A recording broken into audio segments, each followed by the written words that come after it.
Good morning, students. Class 11th Economics, Chapter 4 Classification. First of all, what is classification? कि classification होता क्या है, पहले तो हमें उसका मीनिंग पता होना चाहिए। क्लासिफिकेशन यानी कि क्लास में डिवाइड करना किसी भी डाटा को, किसी भी इंफॉर्मेशन को।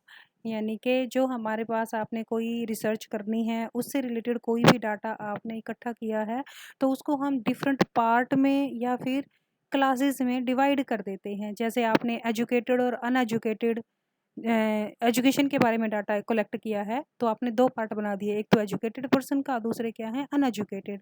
ऐसे ही आपने पॉवर्टी के लिए जैसे रिच वर्ग और आपका जो पुअर क्लास है उसको डिवाइड कर दिया। यानी कि हमने जो डाटा कलेक्ट किया है उसको यहाँ पर डिफरेंट पार्ट्स में या डिफरेंट क्लासेस में हमने उसको डिवाइड करना है। जब हम डाटा को इस तरह से डिवाइड कर देंगे तो हर एक क्लास को क्या कहा जाएगा, वर्ग कहा जाएगा। हर एक डिवीज़न को हम क्या कहेंगे, वर्ग कहेंगे, क्लास कहेंगे कि ये पुअर क्लास है, ये जो है हमारी रिच क्लास है। यानी कि जो आपने डिवाइड किया था, अब हम हर एक पार्ट को उसके क्लास कहेंगे।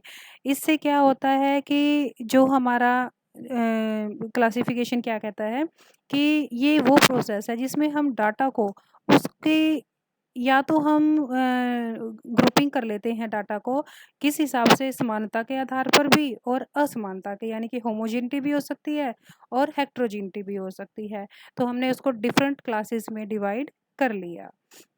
जैसे फॉर एग्जांपल मान लो आपके मोहल्ले में 200 फैमिलीज रहती हैं। अब आपने उनकी इनकम का, उनके एक्सपेंडिचर का, उनकी एजुकेशन का, उनके रिलीजन का, फैमिली का साइज़ क्या है, इसके बारे में डाटा एक कलेक्ट करना है। आपने डाटा कलेक्ट कर लिया, पहला काम तो हो गया। अब इस डाटा को आप तब तक यूज़ नहीं कर सकते कि आपने सीधा ऐसे लगती कर दिया, इतने परिवार हैं, इतने पढ़े हुए हैं, इतनी इनकम है, कोई भी मतलब नहीं बनता उसका जब तक।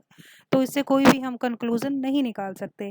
फिर हमने क्या किया, उसको फर्दर आगे डिवाइड किया कि कितने परिवार इसमें जो हैं एजुकेटेड हैं, कितने अनएजुकेटेड हैं। ठीक है, उनकी ऐसे कितने हैं जिनकी 5000 इनकम है और ऐसे कितने हैं कि जिनकी 500। यानी कि हर एक को हमने एक क्लास दे दी, एक उसको पार्ट में डिवाइड कर दिया। सो ये क्या होगा, आपका क्लासिफिकेशन। अब हमने जो डेफिनेशन ये आपको दी हुई है कि सादृश्य के आधार पर वर्गों या विभागों में क्रमानुसार रखने की क्रिया, कि हमने क्या कहा कि या तो पार्ट में या किसी सेक्शन में हमने किसी को एक ऑर्डर में रख दिया। इन सब को हम क्या कहेंगे, ताकि जो क्या है कि एक फीचर वाले जो सारे पर्सन हैं एक कैटेगरी के अंडर आ जाएं। अब इसमें क्या दो डेफिनेशन दे रखी हैं, डेफिनेशन में क्या दो फीचर हैं। पहला तो क्या कहा है कि हमने डाटा को डिफरेंट क्लास में इसमें बांटना है, चाहे वो एजुकेटेड, अनएजुकेटेड, चाहे वो रिच क्लास, चाहे वो पुअर क्लास। तो आपने डाटा को दो पार्ट में डिवाइड करना है।